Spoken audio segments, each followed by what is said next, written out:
And welcome everyone. Thank you for joining us today. We're actually really excited to have you all here on our webinar on Scale to Sale. For those of you that don't know me, I'm James Thompson. I'm the Regional Director for the CFO Center in Leicester and Northampton. For those of you that do know me, I'm sorry.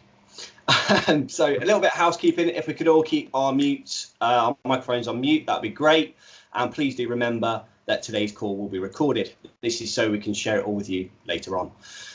So joining me on today's call, we have a panel of experts from the CFO Center, from Action Coach and Hegarty Law. And before we dive in, I'd like to briefly outline today's agenda. So we'll kick things off first and foremost with an introduction to our panel, followed by our main event, where we'll cover key points, insights and strategies on the back of your pre-submitted questions, which we've had a lot of, so thank you for that. And then, time permitting, we'll open up the floor to a Q&A session. So throughout the webinar, please feel free to enter your questions using that little Q&A button at the top of your screens. And finally, we'll wrap up with some closing remarks and some key takeaways from today's call. So if everybody's happy, let's get started.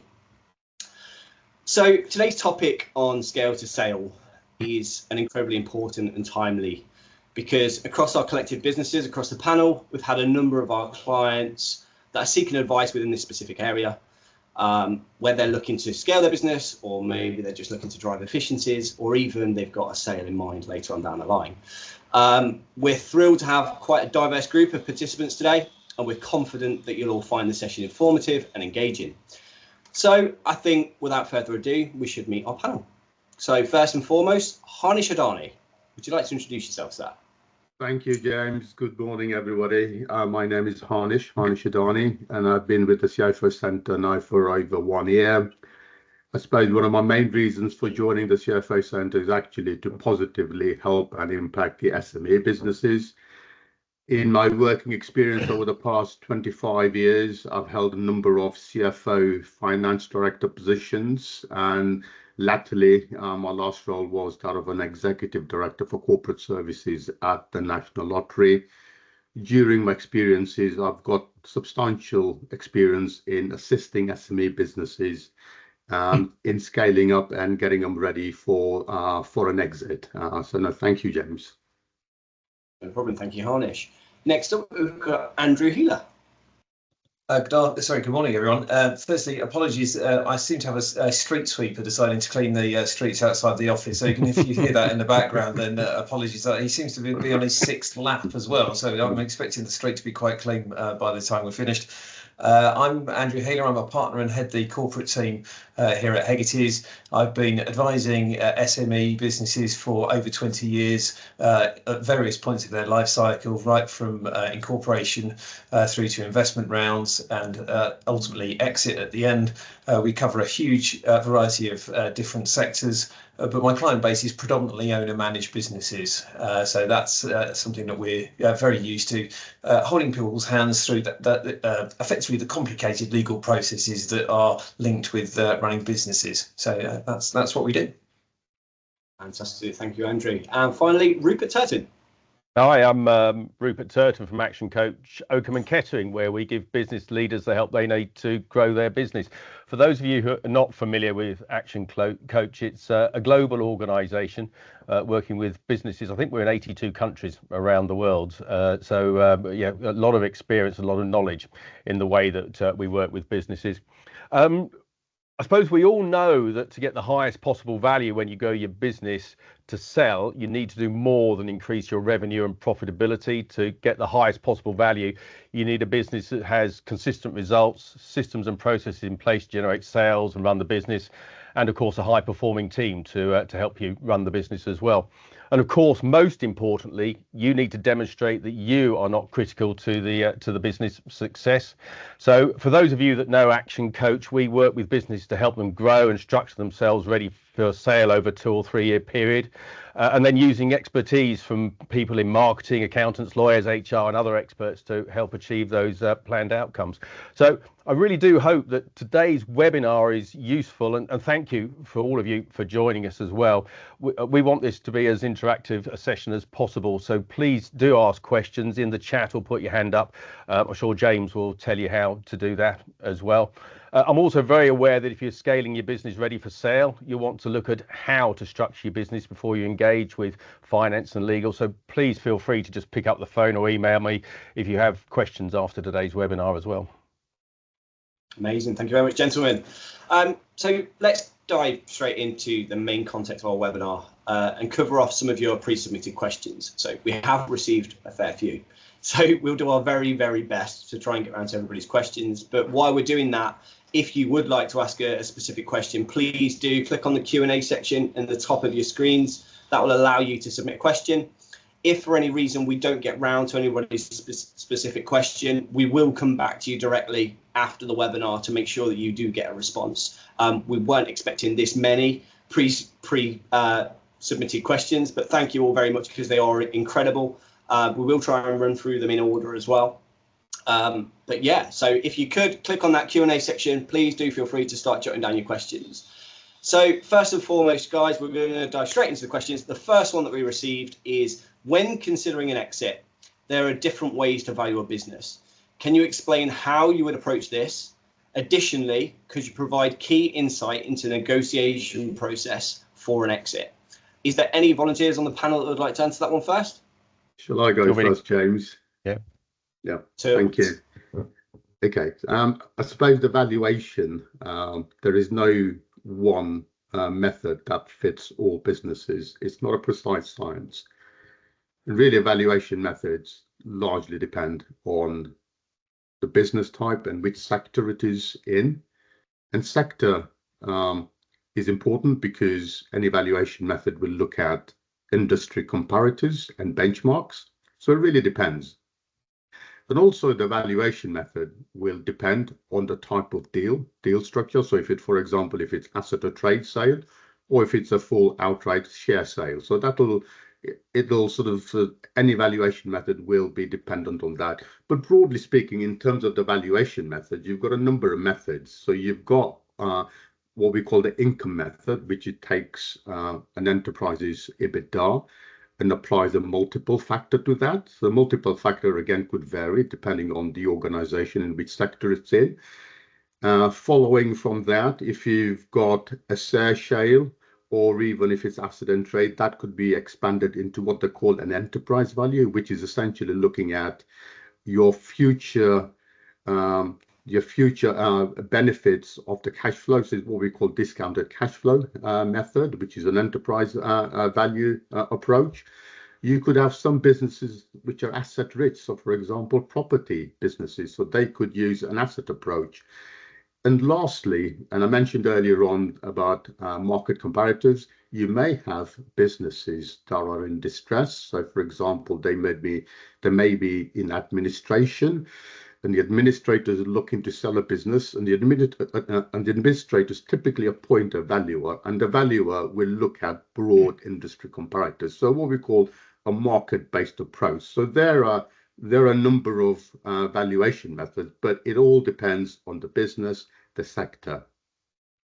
Well, you should probably actually explain what EBITDA is as well, Harnish. Yeah. So EBITDA is earnings before interest, tax, depreciation, and amortization.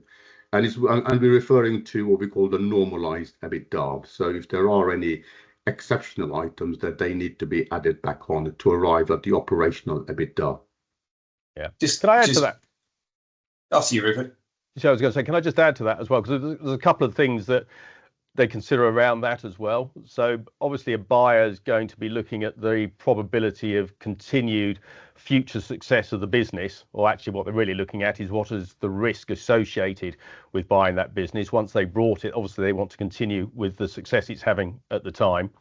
Secondly, the value of your product to a third party. One of my clients recently had an offer for his business based on the value of their product to the buyer. So it wasn't really a market comparison. It was more based around what the value to the buyer, in that he wouldn't have to go out and spend years developing the same technology and all the investment that would require him to do as well. And I think you hit on it as well, Harnish. The other thing that struck me was the value of other business assets such as buildings or plant. So we've all heard stories of businesses that have covered the cost of acquisition by selling land or property included in the purchase as well. But fundamentally, I think your first point was the most valid. Actually, it really comes down to what someone is prepared to pay for your business. Yeah, I would agree with that. Trends are really important, and actually the circumstances surrounding how you come to be selling your business, or what's going on around you if you're buying, whether you're the circumstances around you approaching that particular seller. If you're marketing the business for sale, then obviously you're advertising to people that you are on the market and you're looking to exit. If somebody is keen to acquire you, or you're looking for a particular business, and you're knocking on somebody's door almost to say, well, actually, you might not be on the market, but we want to buy you, there's likely to be a different price in that scenario. So that knocking on the door price might be slightly higher than the person who's on the business, who's actually got their business on the market. And again, we quite often see particular trends in particular sectors. A few years ago, veterinary practices were just a hot topic, where multiples went from sort of 3-4 times for private, 3-4 times EBITDA for private practice, up to sort of 12 to 14 times, just because private equity were going around buying up private practices. So if you see market trends like that, that can make a huge difference. My personal preference is where somebody simply says, this is how much it is, and there's a price tag that goes with it. Like you were going into a shop to buy a particular product, that's the price. If you want the business, that's how much it's going to cost you. And actually, it would help with the valuation as well. And I think we all know this as well, that if you can demonstrate that you are not key to the business success, that's always going to help the valuation, because it's got a much better chance of continuing once you leave. And then, of course, beyond that, you need to show that you have a very competent team in place, and particularly your management team. Effective systems and processes in place across the business will make a big difference to the valuation, or to the value to a future purchaser. And then actually the other thing you want is a very well performing marketing and sales engine, so you can demonstrate that you can consistently bring in the business, so that the buyer is going to get the consistent revenue coming in as well. And then of course you've got to support that with great delivery, so you're not losing clients out the other end of the process.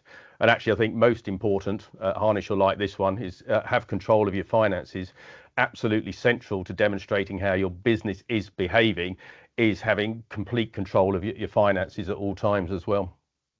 One other thought just in relation to that as well is it depends on where you are in your business journey as to structure in relation to price. You may have a particular price in mind, but if your numbers don't justify that price, that's where you may end up in a situation where you have what's known as an earn-out. So your purchase price is based on the future performance of the business. So if you've got a new product line, or if you've just you're entering into a new marketplace, and you anticipate that your profitability is going to be growing over the next few years, that doesn't mean you shouldn't sell. It may be that you want to demonstrate that that happens beforehand. But again, going back to the fact of somebody knocking on your door and saying, we would like to buy your business, that's a scenario where you might end up with an earn-out type consideration if you're, as I say, if your business is expanding and you want to benefit from that growth in the future, even as a seller. It goes both ways as well, doesn't it, Andrew? Because we personally have been burnt by an earn-out. So because once you've sold, you're still involved in the business, but you don't have complete control how that business is operated in the future. So it's a bit of a swings and roundabout sort of scenario to find yourself in as well. I think the one thing to say is be very clear on what outcome you want from the sale, and more importantly, be prepared to walk away from a deal that doesn't work for you. Yeah, I think that's really important. I think knowing when to walk away. But I think one of the key points, particularly in terms of negotiating as a tactic and getting ready for an exit, is actually the seller should know the price that he really wants, irrespective of the valuation methods. He'll have an idea in his mind that this is the price he wants. And really, as part of the negotiation, is that whatever prospective buyers he's got to get to know the buyers, get to know the buyers' objectives, do the research, do the preparation, and build the trust. I think that's really, really important. And make sure, as part of the negotiation, is you surround yourself with good advisors who can advise you on the proper deal structures. As I said, they could, it could be on completion, earnouts, whether it's a share sale, whether it's asset trade. You've got to look at, staff, transfer of staff, indemnities, warranties, restrictive covenants. So all these are quite important points that need to be taken into account when getting ready for a sale. Just picking up on your point about knowing when to walk away, I had a deal. It was a number of years ago now, but we were at a meeting in London with the buyer. I was acting for the seller, and he'd been very clear all the way through about the price and what his price was. We were about halfway through the transaction. Indeed, we were about halfway through the meeting when the buyer decided they were going to introduce. In fact, they were chipping the price by about, well, it's about £12 million down to about 8. So quite a substantial. I say chip, but more of a chunk out of the price. And the clients listened to what the other party had to say. It was just himself, my client, his accountant. There were about 15 people from the other side in this meeting room. And it didn't say a word when they put their revised proposal other than, gentlemen, we're leaving. But we just literally just packed up our things and walked out of the room and didn't say another word. And the deal never went ahead. But quite a dramatic way to walk away from a deal. But he'd been very clear about what he wanted and was prepared to walk away if they weren't prepared to pay it. And actually, that highlights another important point, doesn't it? Not only do you need to be clear about what you want from the sale, you need to be communicating that with your potential buyers early on, or you could go on for months, even years, with very misaligned expectations from what you're going to get from the sale. And if you don't match up, it's going to get really messy at the end when when you think you've got a deal and suddenly you realize that what you thought you were buying and what somebody, also you thought you were selling and what somebody else thought they were buying are very different things. So be honest with each other right from the start of the conversation as well. Perfect. Thank you, gentlemen. That was full of really insightful information. Thank you. Just moving on to our next question, conscious of time. Should business owners bring in additional resources during the sales process to ensure focus on driving the business, considering it might not sell? Oh, shall I pick that one up first of all? Yeah, go for it, So, Rupert. I mean, actually, the answer is it depends. The first thing I'd say is that the business has to continue to perform while you're going through the sales negotiations, which might take months or even years. So you can't just let the business stop while you go and negotiate the sale. The business has to continue in the background. So if you have a business that is ready for sale, i.e. that it no longer requires you in the business, so you can easily spend yourself negotiating the sale without additional resources being needed, you're in the ideal position to be selling. I think more realistically, a lot of people, particularly on this call, are probably selling their businesses before they've got it to that stage. So really at that point, it depends on your workload and as to whether you need to backfill the work that you're doing, and potentially even in a larger business, actually some of your senior team might need support as well. So it really is, if you like, a case by case situation, but so you really got to assess the business and where you are in your business journey as well. Yeah, I think it's really important that you should not underestimate the level of resource and time required when getting ready for an exit, and also when you are actually going through an exit process, because it'll involve substantial due diligence process, which is going to be time consuming. So you need somebody to manage that. You need somebody to manage the relationship with the external advisors. But at the same time, maintaining business as usual is very important. I mean, I've got one example when I first started out for a high street discounter that sold to another national high street discounter. For 8 months, the directors and the 2 sons, who were also directors, took their eye off the business, and actually the performance deteriorated, and the buyer was able to negotiate a much reduced sales price because of the deterioration in the performance. So it's really important.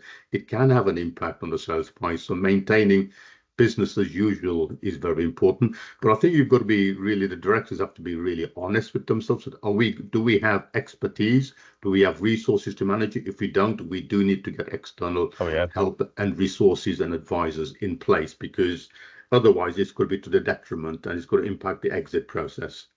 Yeah, I agree with those comments. I think also linking into the fact that actually as part of the sale process, picking up on a comment that we made before, if you're key and critical to the business, then actually part of the price is going to be dependent on you, or you staying in the business. That may be deferred consideration that is dependent on you completing maybe a consultancy or a period of employment with the company. It may link into earn-out consideration, which may be the right thing to do, but earn-outs are always a risk, as we've already mentioned. So being able to demonstrate that you're not critical to the business is quite important to that whole process. I think the other thing I would say from a legal point of view is when you are going through that sales process, you may well have signed heads of terms, you may well be in confidentiality and exclusivity periods, but until the date you sign that sale and purchase agreement, whether it's a share deal or an asset deal, whatever it might be, until that contract is completed, either party can walk away. So you need to make sure that during that process, if the deal doesn't happen for one reason or another, and very few deals do fall over once you reach heads of terms, but it does happen. I had one happen earlier this year. We were more than 95% of the way through the transaction, and there was an unexpected issue on insurance where the buyer couldn't get insurance for the particular type of business within their group that they were looking to buy. It had a massive impact on their professional indemnity policy. So they end up having to walk away from the transaction.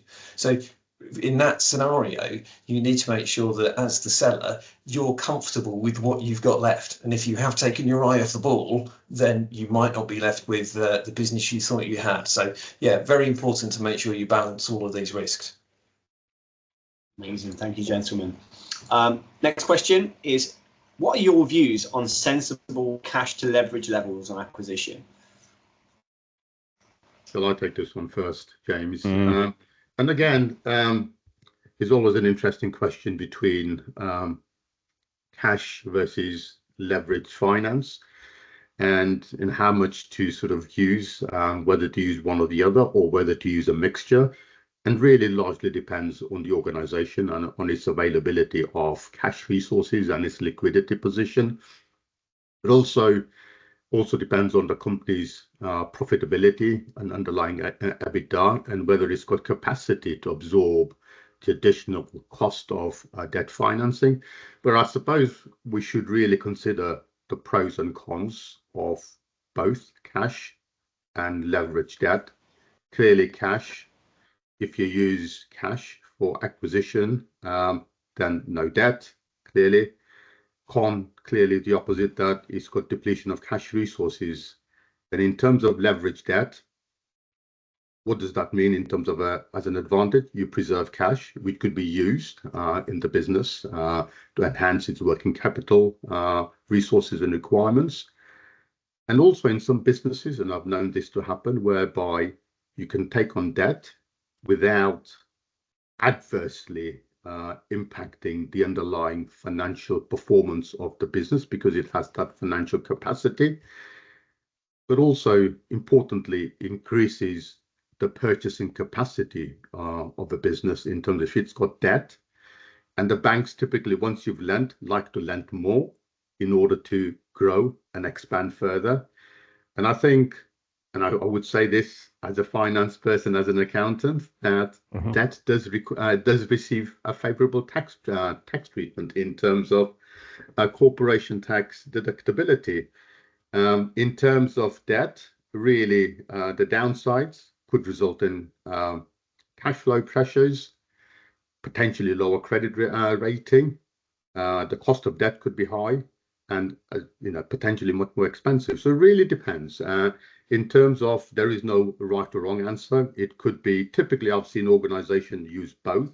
I've seen organizations that use debt only. It largely depends on the liquidity, cash resources of the business and how much debt capacity it can obtain and actually absorb the cost of the debt as well.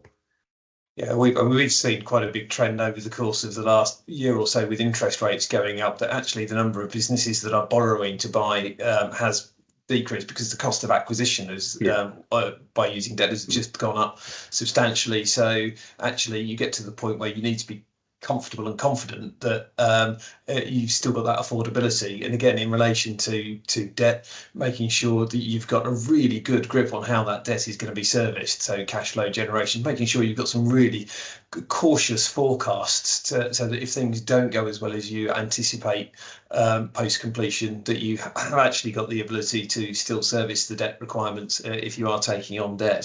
So yeah, we've seen more businesses in recent times acquiring through using their own cash.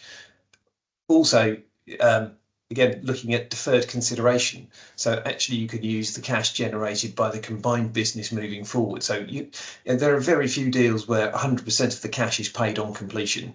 Very, very few. So you have lots of situations where there's deferred consideration, so that you're using the funding, the cash generated through ongoing trading to help pay the purchase price. And that's been common practice for the last few years, but certainly something that we've seen more as a driver with interest rates being where it is. Yeah, it's not really my area of expertise. I think I agree with everything that's been said. It obviously depends on the buyer as to what access they have to funds and therefore how they're going to fund the purchase.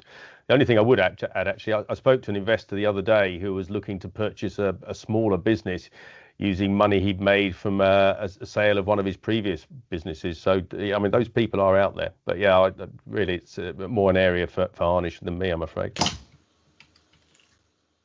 Amazing. Thank you, gentlemen. That's great. Fourth question is, why would you look to scale and or sell your business? Oh, brilliant question. Can I take that one first? Yeah. Sure. Basically. Go for it. So it obviously depends on what you want to achieve from your businesses. I mean, some businesses were started with a view to future sale. Others are sort of a hobby or interest that over time developed into a business. But if you want to, the reasons to scale, obviously it allows you to increase your profits. Scaling allows you to handle increased sales or output while maintaining your profitability. So obviously as the business grows, your profitability should grow as well. If you're looking to get more market share, by scaling, it gives you the ability to capture a larger share of the market and therefore increase your competitive advantage. I mean, to the point you could dominate. I mean, you think of the likes of Colgate toothpaste, who pretty much own the toothpaste market. Amazon, pretty much, they are the shining light in online purchasing as well. And then, of course, lower costs, economies of scale can lead to cost reductions. As your business grows, you can negotiate better deals with suppliers and optimize the process as well. So if you're considering scaling, the one thing I would say is make sure you plan very carefully and focus on risk reduction and profitability. Completely valid points that Rupert has made there. Just maybe perhaps if I could add on a number of additional points as to why businesses wouldn't want to scale up, and clearly profitability, become more efficient in terms of economies of scale, streamlining. But I think one of the key reasons as to why businesses sometimes scale up, and it's almost fortuitously that they end up in that situation, is that they build resilience in difficult economic times. So if you've got a scaled up business, should you have economic unfavorable trading climates, they've got the capacity to ride through that. I think that's really, really important. And also, when you build up or scale up a business, it opens up more opportunities in terms of access to capital markets. So funding, lending, it increases your options should you wish to scale even further. And also to say that when you've got a business that's scaled up and is of a certain size, it naturally becomes a much more attractive business in terms of staff recruitment, staff retention. I think that's really important. And I think fundamentally scaling up can actually make a business much more attractive when ultimately you're looking to exit. Yeah, I think that's exactly right. I mean, anybody's business is an asset of theirs. So you need to look after that asset. You need to nurture it. Standing still in a marketplace may be the right thing to do. But as Rupert and Harnish have already said, that in itself creates vulnerabilities, because if you're standing still and everybody else is moving forwards, then, are you in reality going backwards? So looking at scaling your business, making sure you're maintaining your market position, but effectively you're also growing that asset that you've decided to invest in, and whether that's just investing investment in cash or your own hard work and effort over a period of time. So, when you come to finish with that, or you want to stop that business, what are you going to do with it? Well, selling it on is the obvious one to realise a benefit from that asset. I think a great example is actually a transaction we had complete last week. Two guys ended up undertaking a management buyout about 10 years ago, before they were clients of ours. They decided to take on this particular business. They managed to grow it over a period of a few years, over the 10 years that they've been running it. And we completed the sale of their business last week. They sold for just shy of £10 million between these two individuals. 60% of the purchase price was paid up front. The remaining 40% over a 2-year period. So going back to some of the examples we see on the way deals are structured. So I said we sent out the first tranche of their purchase consideration, 3 million to each of them. Not a bad way to start the week. Sent them an email asking them to confirm the funds have been received. Obviously, that paranoia that it will go in the wrong direction, but just making sure it did arrive. I got an email back from the client saying, "Just dancing a jig, the funds have landed in my account." And you think, what a great way for him to have worked in that business, grown it, and then realised the benefit of that. And that shows you what it means to him. And that's a great reason to scale and subsequently exit, and perhaps dance a jig around your kitchen.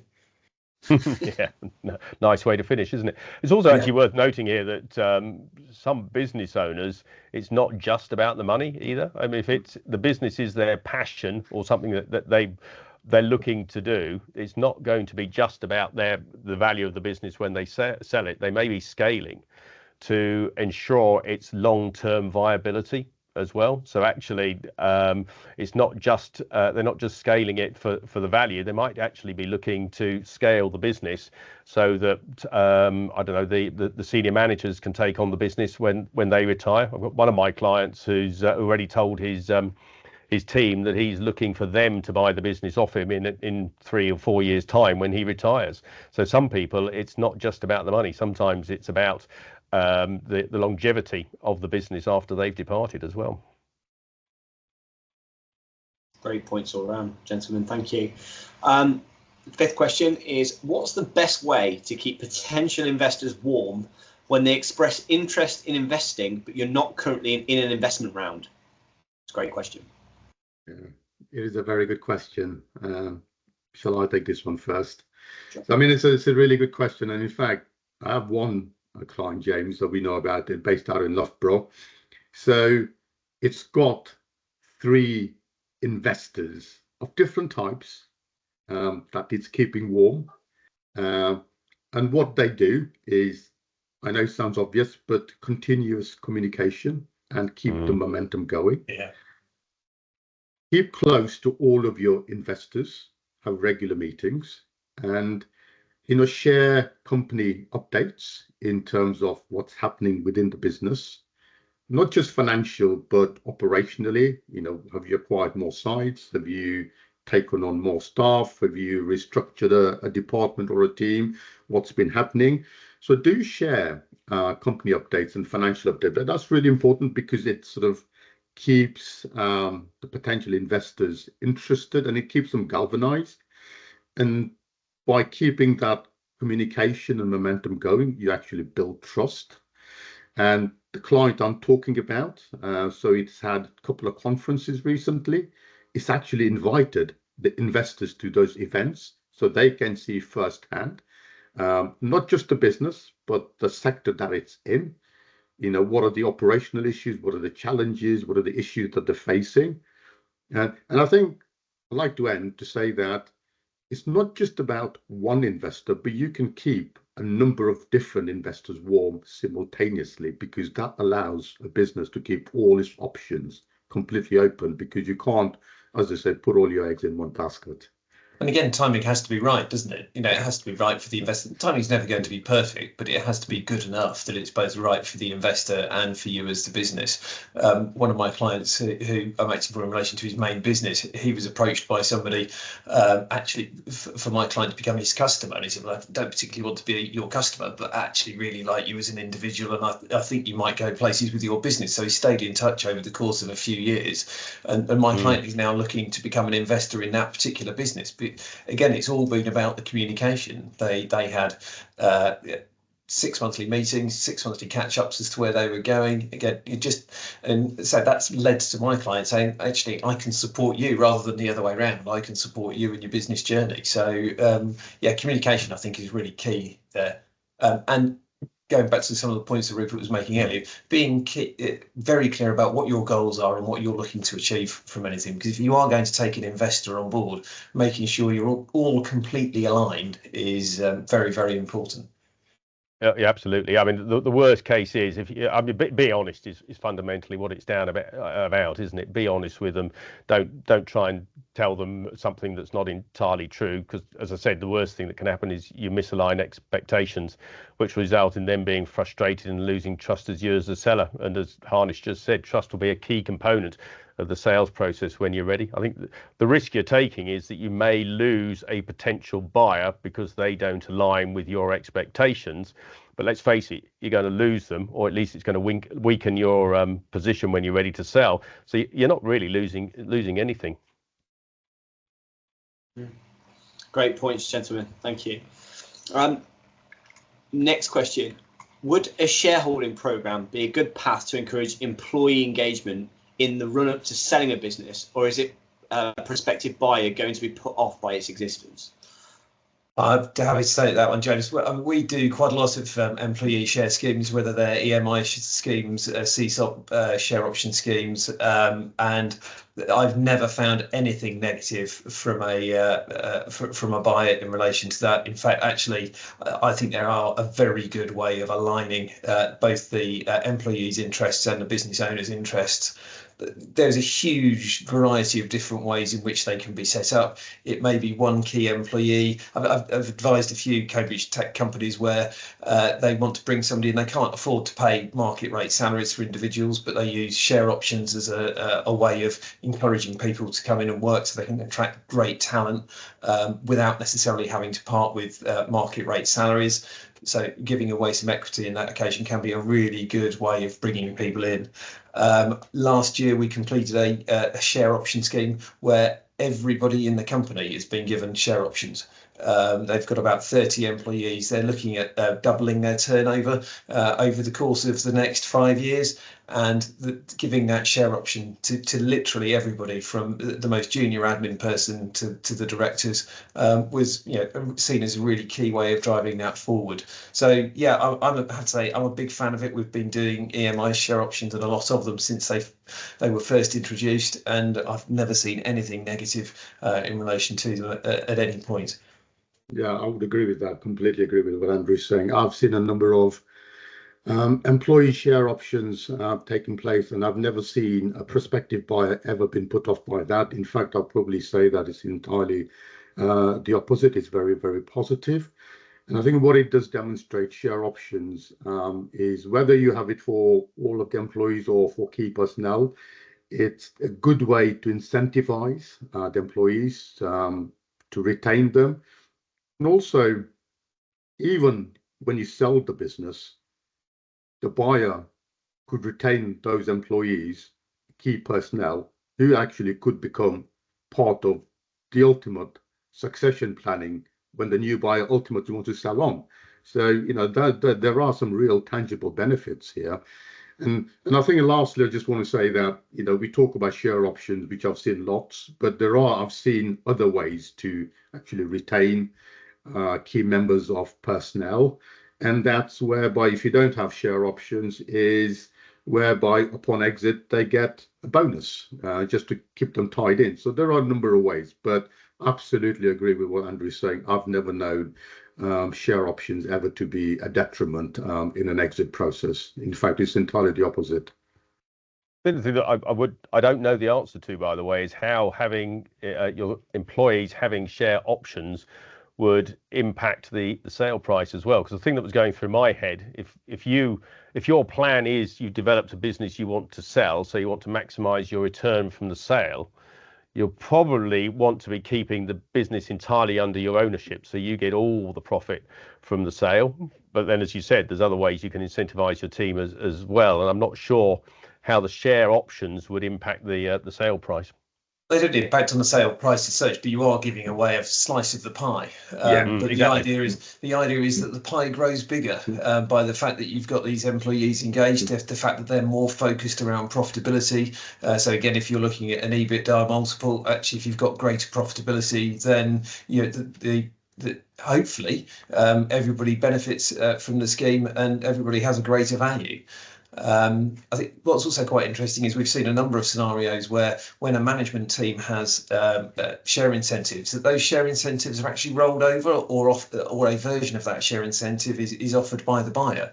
I've had one of my clients who's been bought out twice by European-based private equity houses. The management team on both occasions have been given share incentives as part of that purchase process to make sure that you're locking in the key managers. So again, from a buyer's point of view, these people have been identified as these key individuals. We can help incentivize them to stay on by rolling over some or all of that share incentive.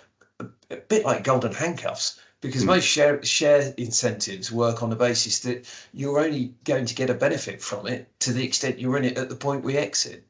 So if you are in it at that point, everybody benefits. If you leave early, then chances are your share options will lapse, or you have to sell your shares back at a less than market rate. So you're tying people in a golden handcuffs way. Yeah, absolutely agree with that. Yeah. And I think the key point here is that the personnel and the key employees have been instrumental in creating that value for the business that determines the sales price.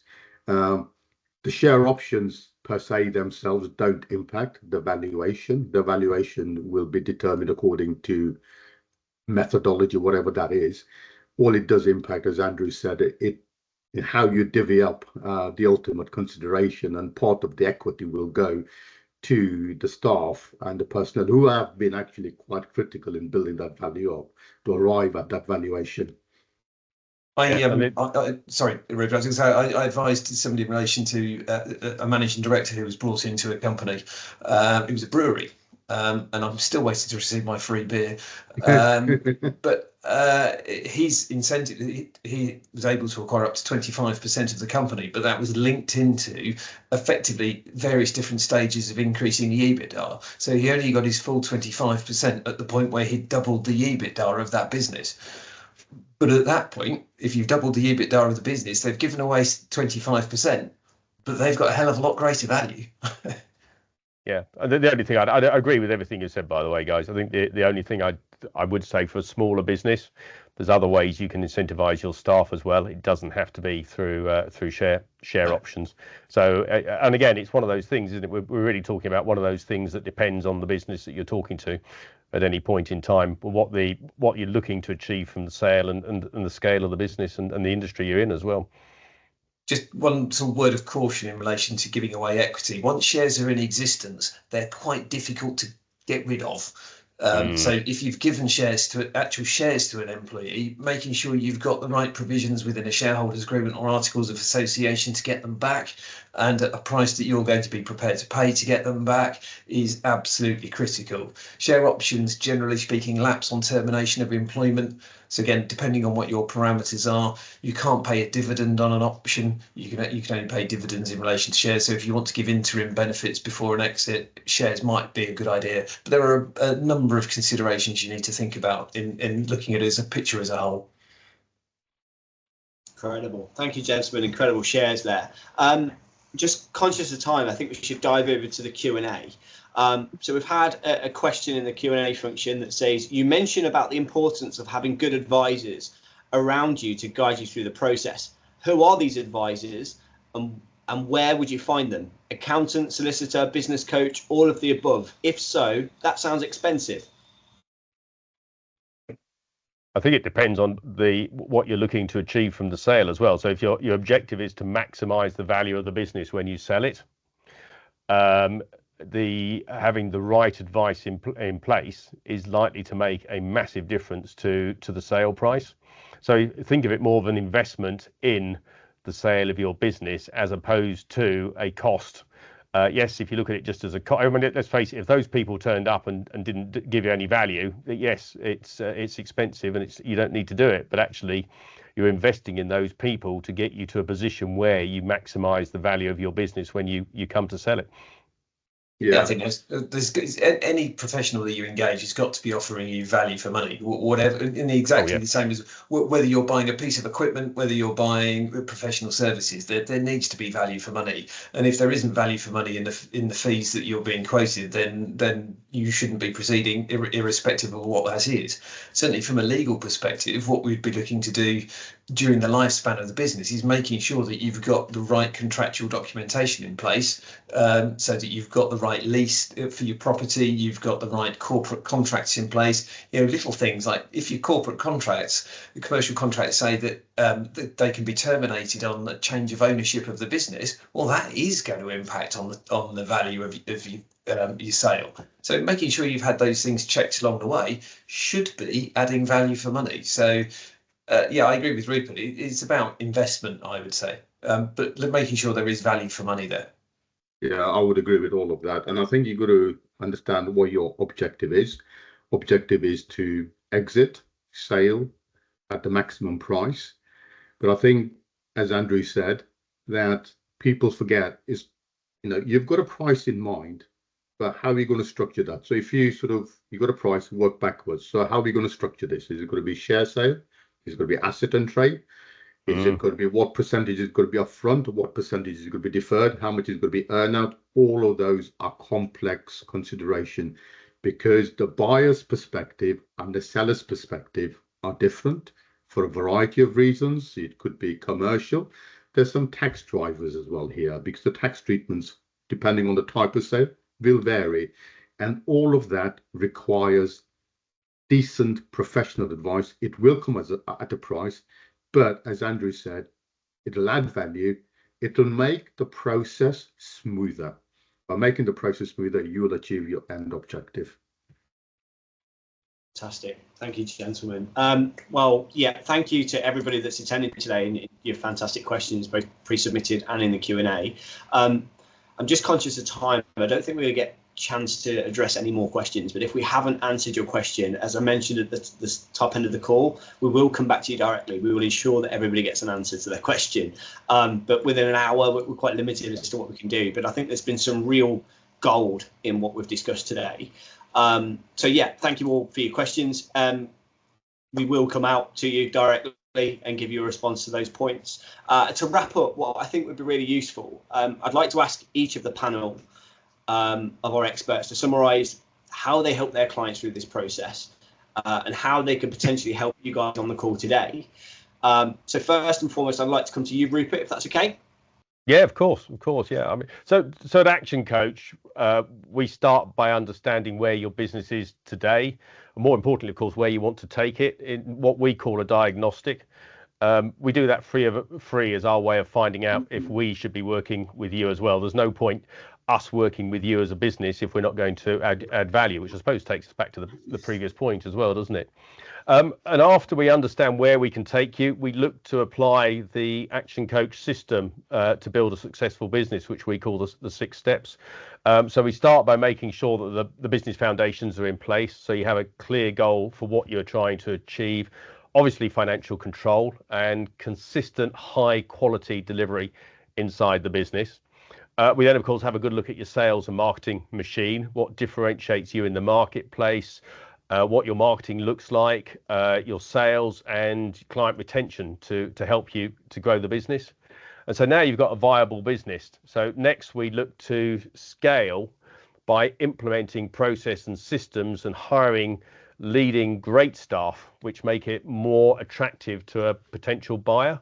And then we can, once we have all that in place, we can then start to look at moving you as the business owner into a leadership role before removing you from the business. So in effect, demonstrating that you are no longer key to the success of the business that you've built over the previous few years. I think what I would say, if you want to know more, have a look at our website. I mean, just simply go on and into a browser and Google Action Coach Oakham, and our website will come up. There's loads of good information up there, loads of articles and education about running a business, and we post up there quite regularly as well, so it gets updated all the time. That said, of course, I'm more than happy to have a chat with you and discuss your business in more detail if you want to. And yeah, I mean, either phone me, email me, or I think in the questionnaire that James is about to talk to you about, there's an option for one of us to contact you, and in the feedback form, and I'll contact you straight after the event as well. So yeah, that's pretty much what we do, James. Amazing. Thank you very much, Rupert. Andrew. Well, during the lifetime of your business, we assist people in a wide variety of different ways, be it helping you understand and negotiate commercial contracts, be it sorting out leases for property or acquisition of freehold property, whether you've got employment issues, need your employment contract sorting out, all of those things to make sure that your business is on a sound legal footing, hopefully reducing your business risk during that process as well. And just giving you that advice and support as your business grows. It may be that you're looking at bringing on employees through share incentive schemes, as we've talked about. Again, providing all of that kind of advice to make sure that you are properly structured and you've got the right legal documentation in place to make sure you're properly protected. One thing we haven't really touched on there is in relation to operation of business, actually between you and your business partners, do you have the appropriate shareholders agreements in place to make sure if you fall out or if one wants to sell, one doesn't, what are you going to do about all of those kind of issues, and what kind of support do you need through that? So those are the processes that we would have during the lifetime of your business. When it actually gets to the point of wanting to either acquire or indeed exit, we act, as I said before, predominantly for owner managers. Most owner managers haven't been through this process before, and going through a business sale or acquisition process is a bit unusual. There are various aspects to it that are not the sort of thing that you come across in normal business life. So we provide you with the support to help you through that process, make sure you maximise the opportunity, whether it's through acquisition or disposal, and making sure that the documentation you end up entering into is firstly appropriate for the size and nature of the transaction that you're entering into, and is cutting down your own risk, be it making sure you get the consideration you're due to receive, or you're cutting down the risk on an acquisition as to what business you're buying. If you're buying shares of a company, you are literally buying all the skeletons in the cupboard. So helping you understand what they may be is a very, very important part of that process. We're very focused on making sure we're coming to our clients with solutions. So we are problem solvers, we're not problem finders. So whenever we come across an issue, we always like to go to our client with the solution to it, or at least some options for people to consider. Fantastic. Thank you, Andrew. And finally, Harnish. Thank you, James. Really good points there by both Andrew and Rupert. So really, where the CFO can really help is essentially if you look at a life cycle of a business, from the early stages, incorporation formation, to the middle stages and to the end stage. The CFO can help at each of the various stages of the company cycle. So we can help with getting the processes, controls completely right. That will enable to get accurate and timely management information, which is really important for decision making. Assisting in business planning, forecasting, budgets. Business plans are really important. It's amazing how many SME businesses don't have any sort of a business plan, even if it's a basic one. It's very, very important to have that plan in place. And I think when you are scaling up, is not just to look at it. I think you've got to look at it holistically and not just financially, actually, because everything will impact the business. Business is like a jigsaw. How does that impact HR? Do we need HR assistant? Do we need sales assistants? Do we need operational assistants? So you've got to look at it holistically and actually get resources in as the business scales up. And as mentioned, during the lifestyle of the business, if you're looking to exit, certainly CFO can help with going through the process in terms of DD information.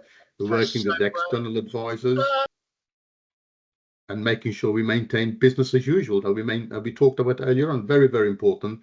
And sort of from a legal perspective, making sure that, you know, in conjunction with the legal advisors, getting sort of the agreements, the sales structure, the deal structures are all properly aligned, all properly set out, and, you know, what's right for the business really. So we can really, the CFO can help at all of the various stages of the business life cycle.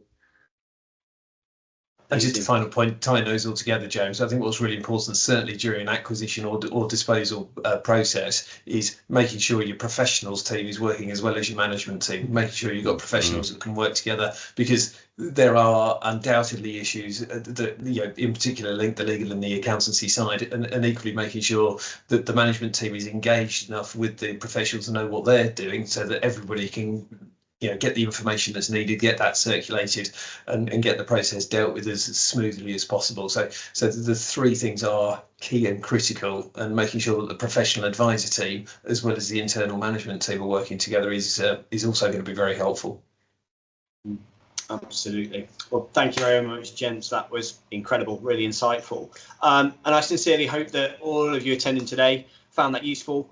Your participation has been invaluable to us. So thank you all very much for taking the time out of your day to spend an hour with us, and hopefully you've got something from it. Before we conclude, I do have a bit of an actionable for everybody attending today, if you wouldn't mind. I think it's really important for us as a collective to continue to provide valuable content that you actually want to see. And we can best do that with your feedback. So there is a survey that's been put into the chat link. If you could all please take 2 minutes, it shouldn't even take that long, to click on that survey, whiz through the questions, and give us the feedback that we really need to be able to continue to provide these events that you guys all find informative and useful. The last thing we want to do is be putting on events like this where you're not getting anything from it. We appreciate the rest of you're all busy people and you want to take an hour out of your day. You want to at least be going away with some takeaways. So yeah, your feedback is invaluable. If you could all please click on that and give us that feedback, that would all be really, really useful for us. We also do encourage you to connect with all of the panelists and myself on LinkedIn if you're not already. So that's James Thompson, Harnish Hadani, Rupert Turton, and Andrew Healer. If you could all connect with us on LinkedIn, that'd be great. We can then keep you up to date with any other future events that we're planning on running, both individually in our own organisations and collectively as partnerships. So once again, thank you all for your time and participation today. The webinar recording will be sent out to you individually. If you have posted a question that we haven't managed to get around to, we will come out to you directly and give you the response to that question.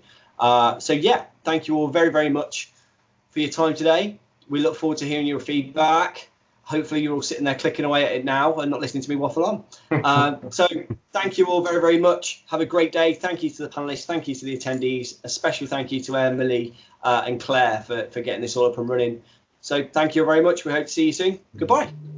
Thank you. Bye-bye. Thank you. Bye. Bye.